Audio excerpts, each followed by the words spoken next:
नमस्कार दोस्तों, welcome to one day exam class. देखिए यूपी बीएड प्रवेश परीक्षा 2020 की तैयारी के लिए हमने आपको ढेर सारे पिछले साल के पेपर भी कराए हैं और अब प्रैक्टिस सेट भी करा रहे हैं। आज हम आपको सामान्य ज्ञान के सर्वश्रेष्ठ 50 महत्वपूर्ण प्रश्न कराने वाले हैं जो कि आपके आने वाले एग्जाम के लिए वेरी मोस्ट इंपॉर्टेंट क्वेश्चन है और ये हमारा सेट नंबर 17 है। इसके पहले हमने आपको इसी प्रकार के 16 सेट कराए हुए हैं, आप लोग प्ले लिस्ट में जाकर के वहाँ पर से देख लीजिएगा।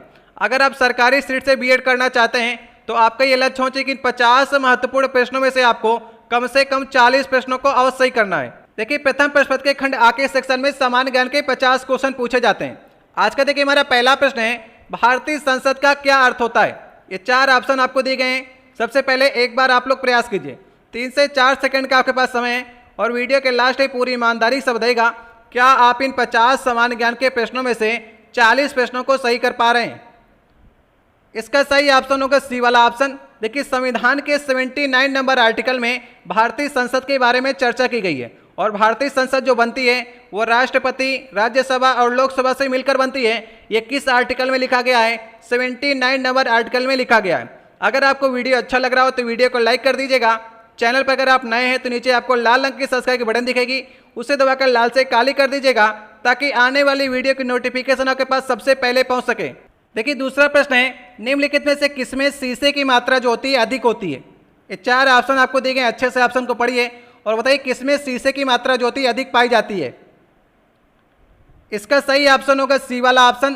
देखिए आपने ऑक्टेन नंबर पढ़ा होगा और अपस्फोटन ही पढ़ा होगा। जिस भी ईंधन की ऑक्टेन संख्या उच्च होती है वह ईंधन अच्छा ईंधन माना जाता है क्योंकि उसमें अपस्फोटन कम होता है और अपस्फोटन को कम करने के लिए किसी भी ईंधन में टेल मिलाया जाता है, TEL, जिसका फुल फॉर्म होता है टेट्रा एथिल लेड और लेड मतलब होता है शीशा। अगर आप टेल मिलाएंगे या फिर शीशा मिलाएंगे तो अपस्फोटन कम होगा और ईंधन जो बनेगा वो उच्च क्वालिटी का बनेगा। तो उच्च ऑक्टेन नंबर वाले ईंधन में शीशे की मात्रा जो होती है अधिक होती है। तीसरा नंबर क्वेश्चन है, अर्थशास्त्र की रचना किसने की थी।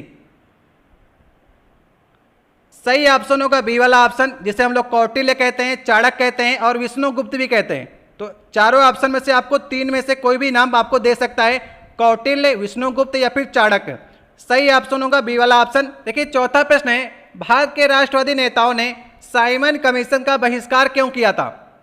बताइए साइमन कमीशन का बहिष्कार क्यों किया जा रहा था। साइमन कमीशन 3 फरवरी 1928 को मुंबई पहुंचा और इसका विरोध हुआ, साइमन गो बैक के नारे लगे। इस पर पुलिस ने लाठीचार्ज भी किया जिसमें लाला लाजपत राय की मृत्यु भी हो गई। तो इसका बहिष्कार क्यों किया जा रहा था। सही ऑप्शन है बी वाला ऑप्शन। जो ये साइमन कमीशन बना था उसके सभी सदस्य जो थे वो अंग्रेज थे, किसी भी भारतीय को इसमें शामिल नहीं किया गया था, इसलिए इसे व्हाइट मैन कमीशन भी कहा जाता है। तो आप लोग कमेंट बॉक्स में ये बताइएगा ये जो साइमन कमीशन बना था इसमें कितने सदस्य थे। कुछ ही लोग बता पाएंगे, बताइएगा साइमन कमीशन जो बना था इसमें कितने सदस्य थे। आपको ऑप्शन दे देते हैं 5, 6, 7, 8, ये 4 ऑप्शन है। बताइएगा साइमन कमीशन बना था उसमें कितने सदस्य थे। ये 5वां प्रश्न है, भारत में त्रिस्तरीय पंचायती राज प्रणाली का प्रस्ताव किसने दिया था। कि ग्राम स्तर पर ग्राम पंचायत, क्षेत्र स्तर पर क्षेत्र पंचायत और जिला स्तर पर जिला पंचायत जैसी त्रिस्तरीय पंचायती राज प्रणाली का प्रस्ताव दिया था बलवंत राय मेहता समिति ने। और ये समिति कब बनी थी? 1957 ईस्वी को बनी थी। अशोक मेहता ने द्विस्तरीय पंचायती राज प्रणाली दिया था। कब दिया था? 1977 ईस्वी में दिया था। ये दोनों आप लोग याद रखिएगा। 6वां नंबर क्वेश्चन है, संवैधानिक प्रणाली के असफल हो जाने पर किसी राज्य में राष्ट्रपति शासन संविधान के किस धारा के अंतर्गत लगाया जाता है। तो बताइए राष्ट्रपति शासन जो है किसी भी राज्य में लगाने के लिए किस आर्टिकल का यूज किया जाता है। देखिए 3 प्रकार के आर्टिकल होते हैं आपातकालीन स्थिति के लिए, 352, 356 और 360। 352 जो है ये राष्ट्रीय आपातकाल है और 356 में लगता है आपका राष्ट्रपति शासन। तो सही ऑप्शन होगा बी वाला ऑप्शन। और 360 में वित्तीय आपातकाल लगता है। ये तीनों बातें आप लोग याद रखिएगा, सही ऑप्शन है बी वाला ऑप्शन। देखिए 7वां नंबर क्वेश्चन है, लोहे में जंग लगने के लिए किसकी आवश्यकता है। अगर लोहे में जंग लगना है, लोहे को आप कहाँ पर रख दें कि उसमें जंग लग जाए, और लोहे में जंग लगने का लोहे का वेट जो होता है घट जाता है कि बढ़ जाता है।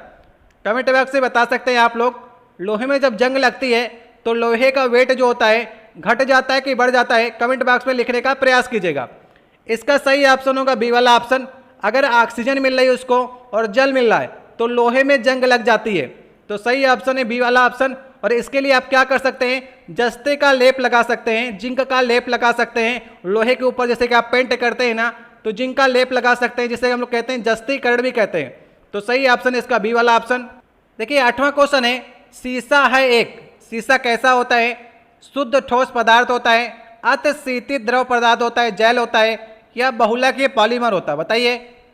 अगर आपको 8वां प्रश्न आता है तो आप 9वें प्रश्न को जाकर के ट्राई कर सकते हैं, इसलिए मैं आपको नीचे वाले प्रश्न में दिखाने का प्रयास कर रहा हूं। 8वें प्रश्न का सही ऑप्शन है सीसा एक अतिशीतित द्रव पदार्थ होता है। सीसा आपको ठोस लगता होगा, लेकिन उसमें द्रव के भी गुण होते हैं। सीसा जब पुराना हो जाता है और किसी बिल्डिंग में, अब मान लीजिए 100 साल पुरानी बिल्डिंग है, तो उसमें सीसा ऐसे मान लीजिए लगा हुआ है, तो वो द्रवित हो जाता है और नीचे मोटा हो जाता है, ऊपर पतला रहता है। तो सीसा जो है अतिशीतित द्रव है, ठीक है, इसमें द्रव के गुण भी पाए जाते हैं। 9वां क्वेश्चन है, यूरेनियम अंततः किस तत्व के स्थायी आइसोटोप में चेंज हो जाता है। देखिए यूरेनियम क्या होता है, एक रेडियो एक्टिव पदार्थ होता है, और रेडियो एक्टिव पदार्थ में विकिरण होते रहते हैं, जैसे कि अल्फा बीटा गामा जैसे किरणें जो होती हैं इससे निकलती रहती है, और ये धीरे धीरे क्या होता है, दूसरे तत्व में परिवर्तित हो जाता है। तो बताइए स्थायी तत्व से प्राप्त करना है तो वो किस में चेंज होगा, सही ऑप्शन होगा सीसा। जब वो सीसे में चेंज हो जाता है तो उस पर कोई भी विकिरण नहीं होता है, ठीक है, अल्फा बीटा गामा नहीं निकलते हैं, तो यूरेनियम चेंज हो जाता है लास्ट में सीसे के रूप में। जो भी तत्व है वो सीसा अगर बन जाएगा तो स्थायी हो जाता है। 10वां प्रश्न है, राष्ट्रीय पर्यावरणीय इंजीनियरिंग अनुसंधान संस्थान कहां पर स्थित है। पुणे, दिल्ली, नागपुर, चेन्नई, ये 4 ऑप्शन आपको दिए गए हैं। सही ऑप्शन होगा नागपुर, जो कि आपका महाराष्ट्र में पड़ता है, वहीं पर आपका राष्ट्रीय पर्यावरणीय इंजीनियरिंग अनुसंधान संस्थान है, सी वाला ऑप्शन सही ऑप्शन है। 11 नंबर क्वेश्चन है, संविधान सभा के अध्यक्ष कौन थे।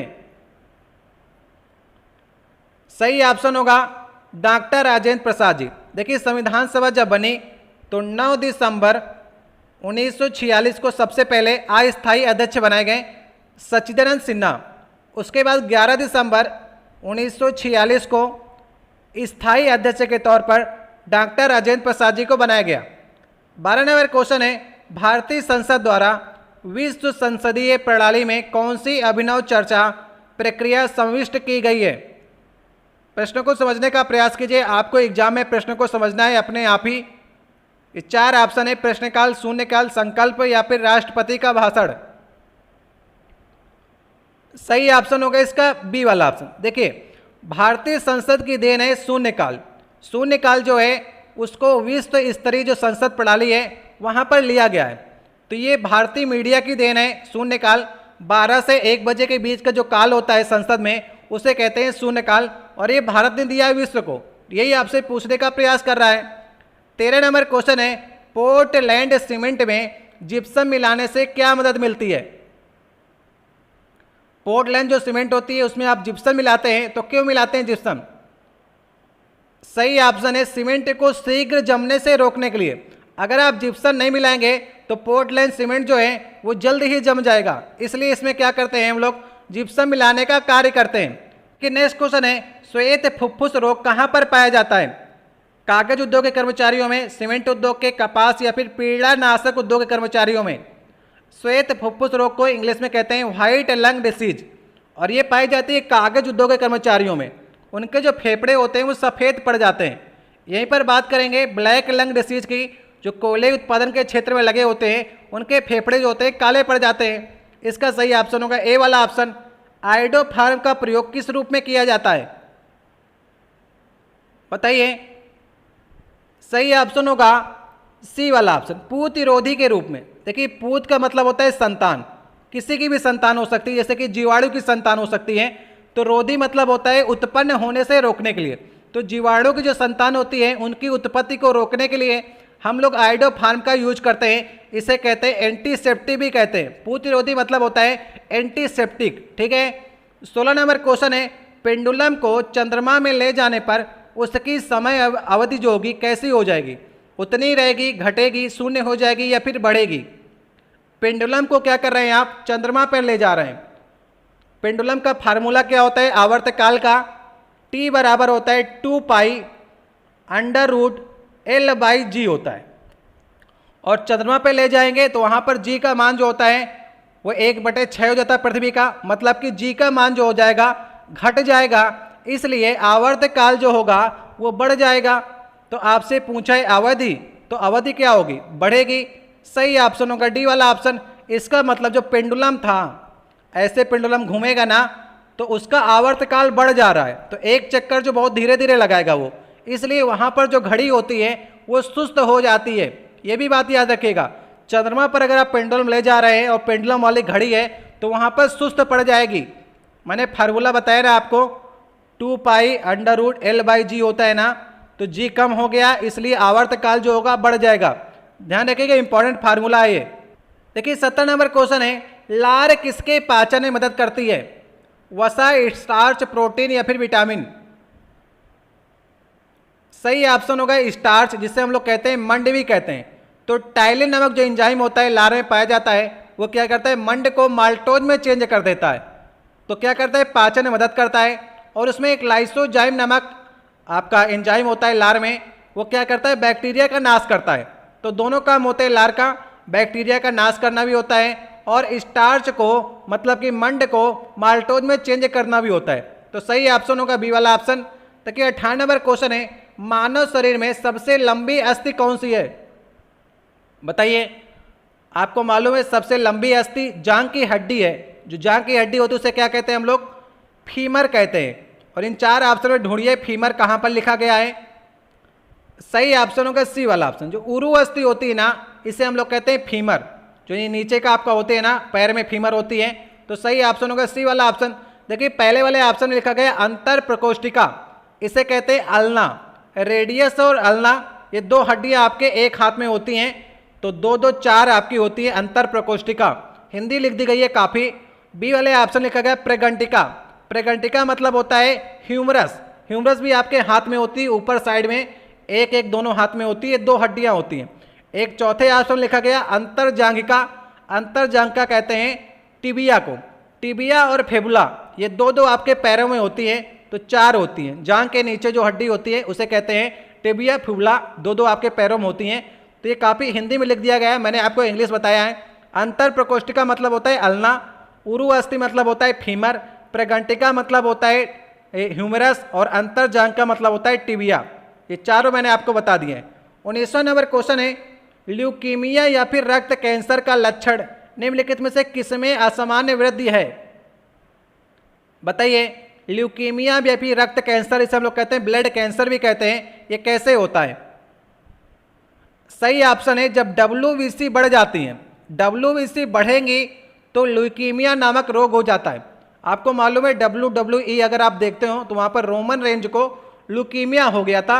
ये क्या होता है, WBC जो आपके सेल्स होती हैं उनकी संख्या जब बढ़ जाएगी तो आपको ब्लड कैंसर हो जाता है, ठीक है। और WBC जब घट जाती हैं तो ल्यूकोपेनिया हो जाता है। ये भी याद रखिएगा, ल्यूकोपेनिया जब होगा जब WBC घट जाएंगी, और ल्यूकीमिया जब होगा जब WBC बढ़ जाएंगी। नेक्स्ट क्वेश्चन है 20 नंबर, किस पेड़ की छाल जो होती है मसाले के रूप में प्रयोग की जाती है, दालचीनी, लौंग, नीम या फिर पाम, बताइए। किस पेड़ की छाल को हम लोग मसाले के रूप में प्रयोग करते हैं। तो सही ऑप्शन है दालचीनी। दालचीनी आपने देखा होगा, ये कोई दाल भी नहीं होती है, चीनी भी नहीं होती है, एक पेड़ की छाल होती है जो मसाले के रूप में आप प्रयोग करते हैं। इससे स्वाद और खुशबू जो होती है वो खाने की काफ़ी अच्छी बढ़ जाती है। दालचीनी नाम है इसका, ठीक है। ये पेड़ की छाल में पाई जाती है। एक सदाबहार पेड़ होता है, खास करके ये श्रीलंका में और दक्षिण भारत में पाया जाता है। 10 से 15 मीटर का ऊंचा एक पेड़ होता है, उसी की छाल से दालचीनी बनाई जाती है। 21 नंबर क्वेश्चन है, नालंदा विश्वविद्यालय को नष्ट करने वाला मुस्लिम शासक कौन था। नालंदा विश्वविद्यालय आपका बिहार में पड़ता है और इसको किसने नष्ट किया था। सही ऑप्शन होगा मोहम्मद बिन बख्तियार। और ये कौन था, कुतुबुद्दीन ऐबक का सेनापति था, ये भी याद रखिएगा आप लोग। 22 नंबर क्वेश्चन है, चंद्रगुप्त मौर्य के दरबार में भेजा गया यूनानी राजपूत कौन था। सही ऑप्शन होगा मेगास्थनीज। देखिए मेगास्थनीज ने इंडिका लिखी है ना, ये चंद्रगुप्त मौर्य के दरबार में रहता था और यूनानी राजदूत था। किसका दूत था ये, सिलुकस निकेटर का दूत था, ये भी याद रखिएगा। 23 नंबर क्वेश्चन है, रामायण का अनुवाद फारसी भाषा में किसने किया था। देखिए अकबर ने क्या बनाया था, एक अनुवाद विभाग बनाया था वहाँ पर जो पुराने काव्य ग्रंथ थे उनका अनुवाद किया जाता था। तो रामायण का अनुवाद जो फारसी भाषा में किया गया वो किसने किया था? अब्दुल कादिर बदायूनी। इसका पूरा नाम है बदायूनी का। अब्दुल कादिर बदायूनी ने अनुवाद किया था रामायण का। और महाभारत का भी अनुवाद किया था, जिसका नाम रखा गया था रज्यनामा, युद्धों की पुस्तक ये कह सकते हैं। और एक तुजुक बाबरी, जो बाबर की आत्मकथा थी, वो तुर्की भाषा में लिखी गई थी। और उसका काम क्या किया था? उसको फारसी में चेंज करने का काम किया था किसने? अब्दुल रहीम खान खाना ने। इसे भी याद रखिएगा, अब्दुल रहीम खान खाना ने क्या किया था? तुजुक बाबरी, जो बाबर की आत्मकथा थी, उसे फारसी भाषा में चेंज किया। और एक पंचतंत्र का नाम आता है। पंचतंत्र जो था वो अबुल फजल ने उसे फारसी भाषा में चेंज किया अनवर ए सादात के नाम से। ये 3 मैंने आपको बताए हैं, याद हो जाए तो आप लोग याद कर लीजिएगा। 24 नंबर क्वेश्चन है, निम्नलिखित ब्रिटिश व्यक्तियों में से किसने स्वीकार किया था कि 1857 की जो क्रांति थी वो एक राष्ट्रीय विद्रोह था? बताइए, किसने ये स्वीकार किया जो 1857 की क्रांति हुई वो एक राष्ट्रीय विद्रोह था? सही ऑप्शन होगा डिजरैली। डिजरैली ने स्वीकार किया कि 1857 की जो क्रांति थी एक राष्ट्रीय विद्रोह था, मतलब पूरे राष्ट्र का विद्रोह था। और एक क्वेश्चन और आपके एग्जाम में आता है, यह भारत का प्रथम स्वतंत्रता संग्राम था, ये किसने कहा था? बताइए, 1857 की क्रांति को किसने कहा था कि यह भारत का प्रथम स्वतंत्रता संग्राम था? इसे कहा था वीडी सावरकर ने। ठीक है, राष्ट्रीय विद्रोह किसने कहा? डिजरैली ने कहा। और भारत का प्रथम स्वतंत्रता संग्राम किसने कहा था 1857 की क्रांति को? वीडी सावरकर ने कहा था। ये दोनों कथनों को आप लोग याद रखिएगा। ये नेक्स्ट क्वेश्चन है, चित्रकारी किसके शासन काल में अपने उच्चतम स्तर पर पहुंची थी? बताइए, चित्रकारी किसके शासन काल में उच्चतम स्तर पर पहुंची? सही ऑप्शन होगा जहांगीर। देखिए, जहांगीर भी जो था वो चित्रकारी प्रेमी था, चित्रकला का प्रेमी था। उसी के शासन काल में ये उच्चतम स्तर पर अपने पहुंची थी। 26 नंबर क्वेश्चन है, सांप्रदायिक निर्वाचन वर्ग भारत में पहली बार किस वर्ष में आरंभ किया गया? बताइए, सांप्रदायिक निर्वाचन जो था किस साल से आरंभ किया गया? सही ऑप्शन होगा 1909 में। देखिए, 1909 में सांप्रदायिक निर्वाचन मतलब होता है कि मुसलमानों के लिए अलग से निर्वाचन।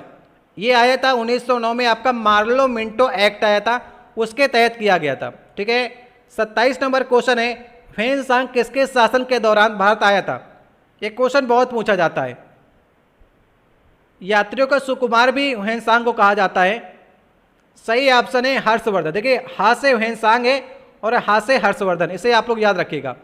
ह्वेनसांग जो था लगभग आपका 629 ईस्वी में आया था और 645 ईस्वी तक लगभग रहा। तो लगभग 15 से 16 साल जो माना जाता है कि ह्वेनसांग भारत में रहा था। ठीक है, सही ऑप्शन होगा सी वाला ऑप्शन। 28 नंबर क्वेश्चन है, वापस वेदों की ओर का आह्वान किसने किया था? इसे कहते हैं वेदों की ओर लौटो। ये किसने कहा था? सही ऑप्शन है दयानंद सरस्वती ने कहा था। वेदों की ओर लौटो या फिर वापस वेदों की ओर आओ, इसका आह्वान जो किया था वो दयानंद सरस्वती ने किया था। 29 नंबर क्वेश्चन है, किसी निश्चित समय अवधि में किसी देश में उत्पादित वस्तुओं और सेवाओं के कुल मूल्य को क्या कहते हैं? इसे देखिए कहते हैं राष्ट्रीय आय कहते हैं। बी वाला ऑप्शन सही ऑप्शन है। किसी भी अर्थव्यवस्था में एक वर्ष के दौरान उत्पादित अंतिम वस्तुओं और सेवाओं के मूल्य को हम लोग क्या कहते हैं? राष्ट्रीय आय कहते हैं। या फिर आप लोग इसे इस प्रकार समझ सकते हैं, तो सही ऑप्शन होगा इसका बी वाला ऑप्शन। देखिए, 30 नंबर क्वेश्चन है, किसी अर्थव्यवस्था में निम्नलिखित में से कौन सा ऐसा कार्य है जो केंद्रीय बैंकों के कार्यों में शामिल नहीं है? जो केंद्रीय बैंक कार्य करता है, जैसे कि आपका आरबीआई है, उसका कार्य क्या नहीं है? सही ऑप्शन होगा सी वाला ऑप्शन, सरकारी खर्च पर नियंत्रण। ये जो कार्य है ये केंद्रीय बैंक का कार्य नहीं है, मतलब कि आरबीआई का कार्य नहीं है। बाकी तीनों कार्य आप देख रहे हैं, विदेशी मुद्रा का विनिमय का कार्य, मौद्रिक नीति आरबीआई संभालता है, और बैंकों के बैंक के रूप में जो कार्य करता है वो आरबीआई होता है। तो सी वाला ऑप्शन जो है उसका कार्य नहीं है। 31 नंबर क्वेश्चन है, उस नई तकनीक को क्या कहते हैं जो एक कृत्रिम दुनिया के सृजन की क्षमता प्रदान करती है और उसमें लोग परस्पर अंतःक्रिया भी करने लगते हैं? बताइए, बढ़िया क्वेश्चन है, थोड़ा सी नया क्वेश्चन है, कुछ ही लोग सही कर पाएंगे। इसे समझने का प्रयास कीजिए। ऐसी दुनिया को आप क्या कहेंगे? सही ऑप्शन है, इसे आप कहेंगे आभासी वास्तविकता। इसे कहते हैं इंग्लिश में वर्चुअल रियलिटी कहते हैं। तो वर्चुअल रियलिटी जो होती है काल्पनिक दुनिया होती है। तो काल्पनिक दुनिया जिसे कंप्यूटर सिस्टम के जरिए बनाया जाता है और किसी व्यक्ति को उसमें इस तरह से दिखाया जाता है कि उसका संबंध जो होता है उससे हो जाता है। जैसे एक कंप्यूटर से कोई सिस्टम बनाया गया, इसमें आपकी इंद्रियों का प्रयोग किया जाता है, जैसे कि आपकी आँख की इंद्रियाँ, आपकी कान की इंद्रियों का प्रयोग करके आपको उस आभासी दुनिया में डाल दिया जाता है जिसमें आपको ऐसा प्रतीत होता है कि जैसे आप स्वयं वहाँ पर हैं। तो ये 3D दुनिया होती है। ठीक है, सही ऑप्शन इसका बी वाला ऑप्शन। अगर आपको इसे अच्छे से पढ़ना है तो आप लोग वर्चुअल रियलिटी करके डालिएगा, वहाँ पर आपको ये दिखाई पड़ेगा। 32 नंबर क्वेश्चन है, भूरी क्रांति किसे कहते हैं? बताइए, भूरी क्रांति किसे कहते हैं? तो सही ऑप्शन होगा डी वाला ऑप्शन। भारत में खाद्य प्रसंस्करण एवं शीतल पेयों के उद्योगों का विकास जो था, इसे कहते हैं भूरी क्रांति। भूरी क्रांति उर्वरक उत्पादन भी है, जैसे कि खाद्य प्रसंस्करण मतलब होगा आपका उर्वरक उत्पादन, और जो शीतल पेयजल बनाने का काम जो था वो भूरी क्रांति के अंतर्गत लाया गया था। ठीक है, सही ऑप्शन है डी वाला। 33 नंबर क्वेश्चन है, भारतीय कृषि का किसी महत्वपूर्ण स्तर तक यंत्रीकरण किस कारण से संभव नहीं हो पा रहा है? बताइए, भारतीय कृषि जो है वो किस कारण से उसका जो यंत्रीकरण है वो संभव नहीं हो पा रहा है? तो सही ऑप्शन है ए वाला ऑप्शन। इसका मुख्य कारण जो है छोटे जोत क्षेत्र, जो किसानों के खेत है ना काफ़ी छोटे छोटे और बिखरे हुए हैं, तो कोई भी तकनीक का इस्तेमाल किया नहीं जा सकता है, क्योंकि आधा से ज़्यादा जो उनका खेत होता है वो मेड़ बनाने में चला जाता है, क्योंकि अलग अलग जगह फैले होते हैं और छोटे छोटे स्तर का है। तो कोई भी प्रयोग अगर आप करना चाहते हैं तो नहीं हो पाता है। तो इसका मुख्य कारण क्या है? छोटे खेत जो है, छोटे जोत क्षेत्र जो है, ये एक मुख्य कारण है। 34 नंबर क्वेश्चन है, हीलियम से भरा गुब्बारा वायु में उड़ने लगता है, इसका मुख्य कारण क्या है? देखिए, उसका मुख्य कारण जो होता है, हीलियम जो है वो वायु से हल्की है, इसलिए क्या होता है, हीलियम से भरा गुब्बारा जो होता है वो वायु में उड़ने लगता है। सही ऑप्शन होगा इसका सी वाला ऑप्शन। कि 35 नंबर क्वेश्चन है, समुद्र समीर बनती है, किस समय बनेगी समुद्र समीर? देखिए, दो प्रकार के आपके समीर होती है, एक थल समीर होती है, एक समुद्र समीर होती है। समुद्र समीर बनती है दिन के समय और थल समीर जो बनती है वो रात के समय बनती है। ठीक है, इसे थोड़ा सा समझने का प्रयास करते हैं। मान लीजिए ये समुद्र है, ठीक है, समुद्र को हम लोग कहते थे जल। ठीक है, इसके बगल में क्या होगा? थल होगा। देखिए, जो चीज़ जल्दी गर्म होगी वो जल्दी ठंडी भी होगी, ये साइंस का नियम है, और जो देर से गर्म होगी वो देर से ठंडी होगी। जब मान लीजिए सूर्य का प्रकाश आता है दिन के समय में, तो थल भी गर्म होगा और जल भी गर्म होगा, लेकिन जल देर में गर्म होता है और थल जो मार्ग है वो जल्दी आपका गर्म हो जाता है। जो गर्म वायु होती है वो ऊपर की ओर जाने का प्रयास करती है, गर्म वायु जो होती है ऊपर की ओर जाने का प्रयास होती है। तो यहाँ पर जो होती है ठंडी वायु आएगी, और कहाँ से आएगी? जल मैंने आपको बताया देर से गर्म होता है, तो यहाँ का जो ठंडी वायु होती है वो इस तरफ चलना प्रारंभ हो जाती है, क्योंकि जब गर्म वायु यहाँ से अपना जगह छोड़ेगी तो वहाँ पर निम्न दाब का क्षेत्र बन जाता है, और हवाएं जो चलती हैं वो उच्च दाब से निम्न दाब की ओर चलती है। इसलिए समुद्र से जो समीर चलती है थल की ओर में, उसे कहते हैं समुद्र समीर, क्योंकि समुद्र से चल रही है। और ये कब होता है? दिन के समय होता है, क्योंकि दिन के समय में थल जल्दी गर्म हो जाता है और जल देर में गर्म होता है। अब रात के समय में क्या होता है? रात के समय में ये होता है कि जो देर से गर्म हुआ वो देर से ठंडा होगा, और जो जल्दी गर्म हो गया वो जल्दी ठंडा भी होगा।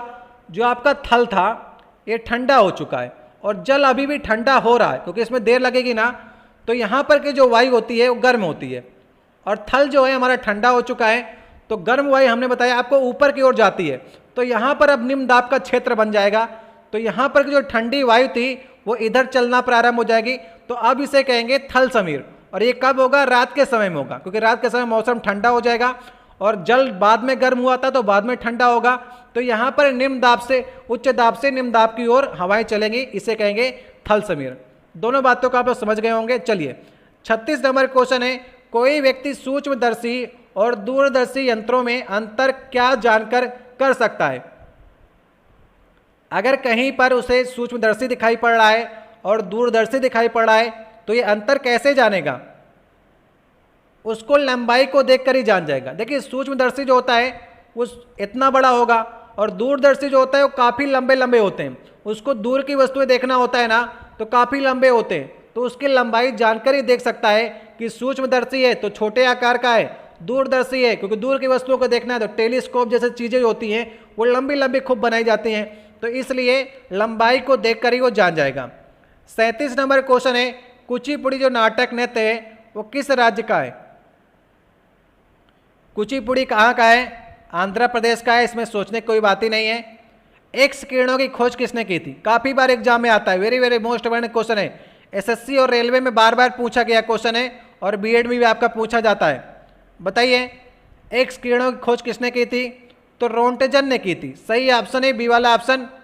39 नंबर क्वेश्चन है, निम्नलिखित में से कौन सा भारत के पूर्वी तट का एक मुख्य बंदरगाह या फिर पत्तन है? बताइए। सही ऑप्शन है विशाखापत्तनम, ये आपका तमिलनाडु में पड़ता है और भारत के पूर्वी तट का एक मुख्य बंदरगाह है। सही ऑप्शन है बी वाला। 40 नंबर क्वेश्चन है, शहद की मक्खी का विष कैसा होता है? शहद की जो मक्खी होता है उसका विष कैसा होता है? अम्लीय, क्षारीय, नमकीन या फिर प्रोटीन? सही ऑप्शन है शहद की जो मक्खी होता है उसका विष होता है अम्लीय। देखिए फार्मिक अम्ल जो होता है वो लाल चींटियों में पाया जाता है, बिच्छू में पाया जाता है। शहद की मक्खी जो होती है उसमें भी फार्मिक अम्ल पाया जाता है, लेकिन ऐसे ढेर सारे अम्ल होते हैं। 63 प्रकार के अम्ल जो होते हैं वो आपके मधुमक्खी के विष में होते हैं, जिससे आपको सूजन भी होती है, जलन भी होती है और दर्द भी होता है। तो इसी प्रकार से 63 एसिड पाए जाते हैं। सही ऑप्शन होगा इसका ए वाला ऑप्शन। देखिए नेक्स्ट क्वेश्चन है, संचार नेटवर्क जिसका प्रयोग बड़ी संस्था द्वारा प्रादेशिक, राष्ट्रीय और वैश्विक क्षेत्र में किया जाता है वो क्या कहलाता है? लैन, वैन, मैन या फिर वैन? ये 4 ऑप्शन आपको दिए गए। प्रश्न को ध्यान से समझिएगा। आपसे क्या कह रहा है? राष्ट्रीय स्तर पर और वैश्विक क्षेत्र में आपको करना है, तो कौन सा नेटवर्क आप चूज करेंगे? तो इसे करेंगे आप बी वाला ऑप्शन, वाइड एरिया नेटवर्क, इसका आप लोग चूज करेंगे। अगर कोई लोकल क्षेत्र में करना है तो आप करेंगे इसे ये लोकल एरिया नेटवर्क करेंगे, ठीक है। तो आप बड़ी संस्था में कर रहे हैं, वैश्विक क्षेत्र में कर रहे हैं तो आप वाइड एरिया नेटवर्क का प्रयोग करेंगे। लेकिन नेक्स्ट क्वेश्चन है, खाना पकाने का तेल वनस्पति घी में किस प्रक्रिया द्वारा बदला जाता है? खाना पकाने का तेल है तो तेल को ले लीजिए आप, उसके साथ में H2 की क्रिया करा दीजिए और एक उत्प्रेरक होता है निकिल उत्प्रेरक, इसे आप लोग याद रखिएगा। निकिल उत्प्रेरक लेते हैं और हाई प्रेशर करते हैं तो ये चेंज हो जाता है वनस्पति घी में, ठीक है। तो हमने क्या किया, हाइड्रोजन मिलाया ना, तो हाइड्रोजनीकरण की क्रिया यहाँ पर हुई। सही ऑप्शन है सी वाला ऑप्शन। और उत्प्रेरक भी आपके एग्जाम में पूछा जाता है, निकिल उत्प्रेरक है, ठीक है, इसे आप लोग याद रखिएगा, इंपॉर्टेंट क्वेश्चन है। 43 नंबर क्वेश्चन है, काफी संख्या में कम समय में एक ही जैसे पौधे किस प्रणाली के अंतर्गत उत्पन्न किए जाते हैं? बताइए। कम समय में एक ही जैसे पौधे आपको उत्पन्न करने हैं तो आप करेंगे ऊतक संवर्धन तकनीक से। सही ऑप्शन है सी वाला ऑप्शन, टिश्यू कल्चर से। नेक्स्ट वाला क्वेश्चन है 44 नंबर क्वेश्चन, यदि कोई दंड चुंबक को 2 बराबर हिस्सों में काट दिया जाए तो प्रत्येक टुकड़े की ध्रुवीय शक्ति का क्या प्रभाव पड़ेगा? आप कोई दंड चुंबक लीजिए और उसे 2 बराबर भागों में काट दीजिए तो उसकी ध्रुवीय शक्ति जो है नॉर्थ और साउथ पोल की शक्ति है उस पर क्या प्रभाव पड़ेगा? तो यथावत रहेगी, कोई प्रभाव नहीं पड़ेगा।